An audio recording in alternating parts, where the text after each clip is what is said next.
በአርሲ ከባድ ሐዘን ሆኗል። በእርግጥ ይሄ መርዶ ሰበር ዜና የሚባልበት ዘመን አልፏል። እንደ ቀልድ የሰዎች ሞት ተራ ዜና ሆኖ ይለመዳል። ረጅም ዓመት የሆናት ቤተክርስቲያን ተቃጥላለች። ከትላንት በስቲያ ምሽቱን ጀምሮ በአርሲ ዞን በንጹሃን ዜጎች ላይ ስለተፈጸመ አሳዛኝ ጥቃት ሰፊ መረጃ እንሰጣችኋለን። በመጀመሪያ ግን ለንጹሃኑ ሰላማዊ ረፍትን፣ ለቤተሰቦቻቸው መጽናናትን እንዲሁም ለሚመለከተው አካል እባካችሁ ይብቃ የሚል መልእክትን ለማስተላለፍ እንወዳለን። በሌላ መረጃ በአዲስ አበባ የተለያዩ የምርጫ ጣቢያዎች እጩ ሆኖ ከተፎካከሩ የግልና የተቋሚ ፓርቲ ተፎካካሪዎች መሃል የትኞቹ ያሸንፋሉ በሚል የተሰጠን ጥቆማ እናቀርብላችኋለን። ሚስጥረ ስላሴ ታምራት፣ ዶክተር አሸብር ወልደ ጊዮርጊስ፣ አቶ ዮብ መሳፍንት ቀጣዩ የፓርላማ አዲስ መልኮች ሊሆኑ ይችላሉ ተብሏል። አብራችሁን ቆዩን።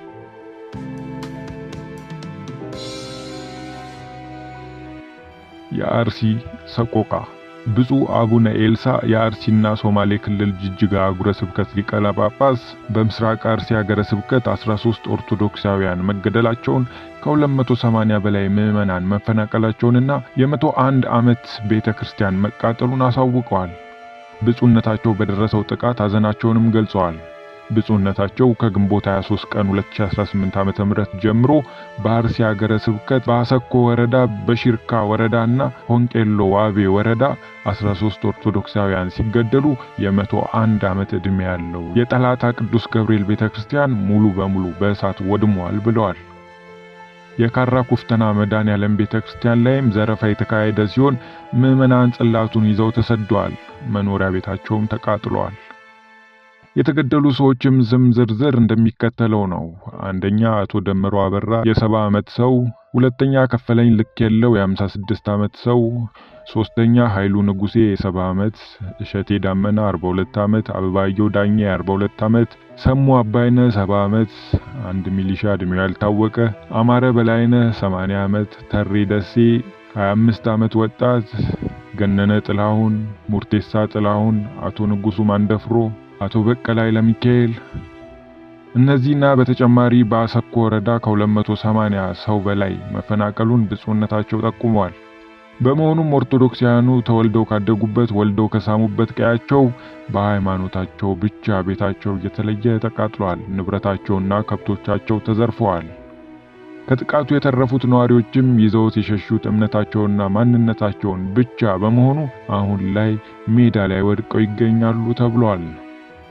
በተፈጸመው ጥቃት የተሰማንን ጥልቅ ሐዘን እየገለጽን የሞቱትን ወገኖቻችንን እግዚአብሔር አምላክ ነፍሳቸውን ይማርልን፣ በመንግስተ ሰማያት ያሳርፍልን፣ ያዘኑትንና የተፈናቀሉትን ወገኖቻችንን እግዚአብሔር ያጽናናልን ሲሉ ብፁዕ ሐዘናቸውን ገልጸዋል። መረጃው የአርሲ ሀገረ ስብከት ሚዲያ ነው። ዝነኛዋ የቢዝነስ ሐሳቦች አማካሪ ሐውለት አህመድ እንዲህ ትላለች። በአገራችን ለሚቀጥሉት ብዙ 10 ዓመታት ምናልባትም አሁን በህይወት የምንገኝ ሰዎች በአጠቃላይ ሳናይ የምንሞተው ነገር የመንግስት ከፍተኛ ባለስልጣናት ኃላፊነቴን በአግባቡ ስላልተወጣው ስራዬን በፍቃዴ ለቅቄያለሁ፣ ከኔ የተሻለ ሰው ይምራው የሚለው ነው። በአርሲ ዞን በኦርቶዶክስ ክርስትና አማኞችና አብያተ ክርስቲያናት ላይ በተደጋጋሚ ጥቃቶች እየተሰነዘሩ ብዙ ሰው በአሰቃቂ ሁኔታ ሞተ፣ አብያተ ክርስቲያናትና ቅርሶችም ወደሙ፣ በነዋሪዎች ዘንድ ስጋትና ጥርጣሬ ሰፈነ። ይህን ተደጋጋሚ ጥቃት ለማስቀረት የተሰራ ስራ አለ? ሰላም ማስከበር 100% የክልሉ መንግስት ስራ አይደለም እንዴ? ምን አድርገዋል? ሰላም ማስከበር ካቃታቸው በኢትዮጵያ ሕግ መሰረት አልቻልንም፣ የፌዴራል መንግስት ጣልቃ ይግባልን ይባላል እኮ። መቼም እኔ ለዚህ ኃላፊነቱ ብቁ ሆኜ አልተገኘሁም፣ የተሻለ ብስለትና ልምድ ያለው ሰው ይተካኝ የሚሉ ኃላፊዎችን በህይወት እያለን እንደማናይ እሙን ነው። ሰው ባለቀ ቁጥር ይህችን ሻማ ብልጭ ማድረግ ምን ፋይዳ አለው? ይሰለቻል። የክልሉ መንግስት ለዚህ ዞን ልዩ ትኩረት ሰጥቶ ህዝቡን ይጠብቅ። በጊዜ መፍትሄ ካልተሰጠው የዚህ ዳፋ የማይተርፈው ሰው የለም። እንደ አንድ ተርታ ዜጋ በደረሰው ጉዳት ሐዘኔን ለመግለጽ ወዳለሁ። ጋዜጠኛ ኤልያስ መሰረት ደግሞ በበኩሉ የሚከተለውን ጽፏል። ከንቲባ አዳነች አቤቤ በትውልድ ስፍራቸው ይህ ሁሉ ህዝብ ሲያልቅ ቢያንስ ድርጊቱን ማውገዝ ይጠበቅባቸዋል። ከትናንት በስቲያ ጀምሮ በኦሮሚያ ክልል ምስራቅ አርሲ ዞን በአሰኮ ወረዳ የኦርቶዶክስ እምነት ተከታዮችና ቤተክርስቲያናት ላይ ተነጣጥሮ በታጣቂዎች በተሰነዘረ መጠነ ሰፊና አሰቃቂ የተባለ ጥቃት እስካሁን የ49 ሰዎች ህይወት ማለፉን ቁጥራቸው ምናልባትም ከ280 በላይ የሆኑ ሰዎች ደግሞ የደረሱበት ባለመታወቁ እና በስልክ ሊገኙ ስላልቻሉ ተገለው ሊሆን ይችላል የሚል ስጋት እንዳላቸው የአካባቢው ነዋሪዎች በስልክ አሳውቀውኛል ብሏል። የሸኔ ታጣቂዎች ጥቃቱን እንደፈጸሙት የሚናገሩት ነዋሪዎቹ ከዚህ በፊትም ከ7 ጊዜ በላይ ጠላታ ገብርኤል በሚባል አካባቢ ጥቃት አድርሰው እንደነበር ተናግረዋል። የአሁኑን ለየት የሚያደርገው ታጣቂዎቹ ከመርቲ ወረዳ ከፈንታሌና ከከረዩ እንዲሁም ከኢቱ አካባቢ የነበሩ ሁሉ ተሰባስበው በግምት 3000 ሆነው አሰኮ ወረዳና አካባቢው በመምጣት ብዮ ቀበሌ ጠላታ ገብርኤል ኩፍቴና መድኃኔዓለምና አካባቢውን በአሁኑ ሰዓት ሙሉ በሙሉ አቃጥለዋል የሚሉት በለቅሶና በድንጋጤ በመጫጫ የሚናገሩት ነዋሪዎች ናቸው። በሪቻ ሚካኤል፣ በሱንቴ ማርያም፣ በሌንጫ ወዳ፣ በኳስ ድሬ፣ በአርባ ቀላ፣ በወራምቡስ እና በተለያዩ ቦታዎች አሁን ድረስ ጥቃቱ ተስፋፍቶ ይገኛል የሚሉት ነዋሪዎቹ እስካሁን አንድም የመንግስት ኃይል ወደ ስፍራው እንዳልገባና ታጣቂዎቹ አካባቢው ላይ ከበባ በማድረግ ሰው እንኳን እንዳያመልጥ አድርገው ጭፍጨፋ እየፈጸሙ መሆናቸውን ተናግረዋል። ይህ አካባቢ የከንቲባ አዳነች ትውልድ ስፍራ ነው። ምናልባትም ከሟቾቹ መሃል አንዳንዶቹን ሊያውቁ ወይም አብረው ተምረው ሰርተው ይሆናል።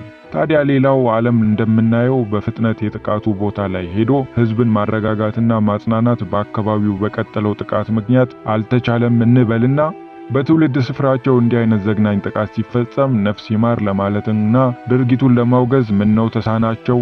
ሌሎች ባለስልጣናትና የጸጥታ አካላትስ? የአገሪቱ የመከላከያ፣ የፖሊስ፣ የሚሊሻ፣ የአየር ኃይልና ሌሎች ኃይሎችስ ለሰዓታት ሳይሆን ለቀናት እስካሁኑ ሰዓት ድረስ እየተፈጸመ ያለ ጥቃትን ለመከላከል ለምን አልቻሉም? ሲል ጋዜጠኛ ኤልያስ መሰረት ይጠይቃል። የዚህ ሀገር ነገር አንዳንዴ ያደክማል የሚለው ጋዜጠኛው ህዝቡ ድረሱልን ብሎ የሚጮኸው መንግስት ላይ ሳይሆን ሚዲያ ላይ፣ ሚዲያው መረጃ ለህዝብ ሲያደርስ ተመልሶ በህዝብና መንግስት የሚሰደበውና የሚያሳድደው ራሱ ሚዲያው። ለማንኛውም ለእኔ ይሄን በመጻፌ ቀለል ይለኛል። በለቅሶ በንግጋጤና በመጫጫ ያናገርኳቸው ዜጎች ሁኔታ ግን መቼም ከአእምሮ የማይፋቅ አሳዛኝ ክስተት ነው። ያሳዝናል። ነፍስ ይማር ሲል ኤልያስ መሰረት ሐሳቡን ይቋጫል። ወደ ሁለተኛው መረጃ እንሻገር። ብዙ የተባለለት ምርጫ ተደርጎ አልፏል። አሁን የሚቀረን ውጤቱ ነው። በእርግጥ አንዳንድ የሚቀሩ ምርጫዎች አሉ። በነገራችሁ ላይ የምርጫ አይነቶች ብዙ ናቸው። ጠቅላላ ምርጫ፣ የአካባቢ ምርጫ፣ ማሟያ ምርጫ፣ ድጋሚ ምርጫና ህዝበ ውሳኔ የሚባሉ የምርጫ አይነቶች በአገሪቱ አሉ። ስለዚህ በተለያየ የጸጥታና መሰል ችግሮች ያልተደረጉ ምርጫዎች በሌላ ጊዜ ይደረጋሉ ተብሎ ይጠበቃል።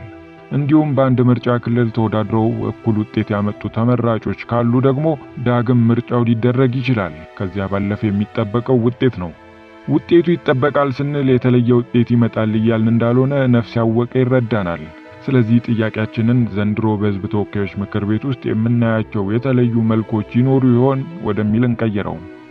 ከሙዚቀኛ ካሙዙ ካሳን፣ ምናልባት ከሰመረላት ከሴት ሚስጥረ ስላሴ ታምራትን፣ ከግል ተወዳዳሪ ዶክተር አሸብርን እንዲሁም ከተቃዋሚ ፓርቲ ፕሮፌሰር ብርሃኑ ነጋን የተኩትን አቶ ኢዮብ መሳፍንትን በፓርላማ ልናያቸው እንችል ይሆናል። ካሙዙ በሂደት ላይ ያለ ክስ ይዞ በመወዳደር የተለየ ትኩረትን ሲስብ የተጠረጠረበት የደረቅ ቼክና የገንዘብ ማጭበርበር የሚረጋገጥ ከሆነ ምናልባት የህዝብ ተወካይ ሆነው ከተከሰሱ ጥቂት ሰዎች መሃል አንዱ በመሆን ታሪክ ይሰራል። ሚስጥረ ስላሴ ታምራት አዲሱን የሀፓ ወክላ ብቅ ያለች እንስት ስትሆን በክርክር መድረኮች ላይ ታነሳቸው በነበሩ ሙግቶች ምክንያት ትኩረትን መሳብ ችላ ነበር። እንስቷ በምርጫ ጣቢያዋ ተወዳድራ የማሸነፍ እድል እንኳ ባይኖራት የሴት ተሳትፎን ወደሚደግፈው የጠቅላይ ሚኒስትሩ ካቢኔ በቀስታ የመሳብ እድል እንዳላት የሚገምቱ ጥቂቶች አይደሉም። ሌላኛው አነጋጋሪና ትኩረት ሊስብ የሚችሉ ተወዳዳሪ የከፋው ተወካይ ዶክተር አሸብር ወልደ ጊዮርጊስ ናቸው። በተለያዩ ኮሚቴዎች ውስጥና የስልጣን እርከኖች ላይ አወዛጋቢ ስብዕና ያላቸው አሸብር ወልደ ጊዮርጊስ ከዚህ ቀደም በተወዳደሩበት ዞን የኢህአዴግን ተወካይ በሰፊ ልዩነት አሸንፈው ምክር ቤቱን ተቀላቅለው እንደነበር ይታወሳል። አሁን ያ ህዝባዊ ድጋፍና ተቀባይነታቸው እንዳለ ቢያጠራጥርም ለምርጫ በሚወዳደሩበት አካባቢ ካላቸው ዝና አንጻር በምርጫው የማሸነፍ ግምትን ተሰጥቷቸዋል። ፕሮፌሰር ብርሃኑ ነጋ አንድ እግራቸው ብልጽግና ግማሽ ልባቸው ከገዢው ፓርቲ ጋር ነው መባሉን ተከትሎ እርሳቸውን ተክተው የኢትዮጵያ ዜጎች ለማህበራዊ ፍትህ ኢዜማ ፓርቲ መሪ የሆኑት አቶ ኢዮብ መሳፍንት ፓርቲው በአዲስ አበባ ያለውን ውስን ተቀባይነት ተከትሎ የማሸነፍ እድል እንዳላቸው ይገመታል። ኢዜማ ዘንድሮ በተለየ መንገድ የወጣቱን ቀልብ ለመያዝ በማሰብ የተለየ የምርጫ ቅስቀሳን ከተጠቀሙ ፓርቲዎች መሃል አንዱ ነበር። ሂውመር ኢዝ ዘ ስታይል ሲሪየስነስ ኢዝ ዘ ሚሽን በሚል ሐሳብ በቲክቶክ ቀላል ለማይባሉ ወጣቶች ሐሳቡን መሸጥ ችሎም ነበር። የኢዜማ ፓርቲ የቲክቶክ ቻናል ሰፊ እውቅናን ያተረፈ ሲሆን በገዢው ፓርቲ ላይ በሚያቀርባቸው ሽሙጦችና ነቆራዎች የብዙዎችን ቀልብ መሳብ ችሎ እንደነበር አይረሳም።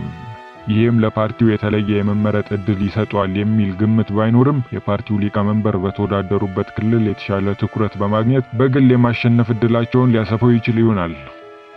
ታዲያ ይህ ሁሉ መቼ ነው የሚታወቀው? የምርጫው ውጤት ይፋ ሲሆን ነው። እኛ ግን ከሁሉ የሰው ሕይወት ይበልጣልና ከፖለቲካውም ከምርጫውም በፊት የዜጎች ደህንነት ይጠበቅ እንላለን።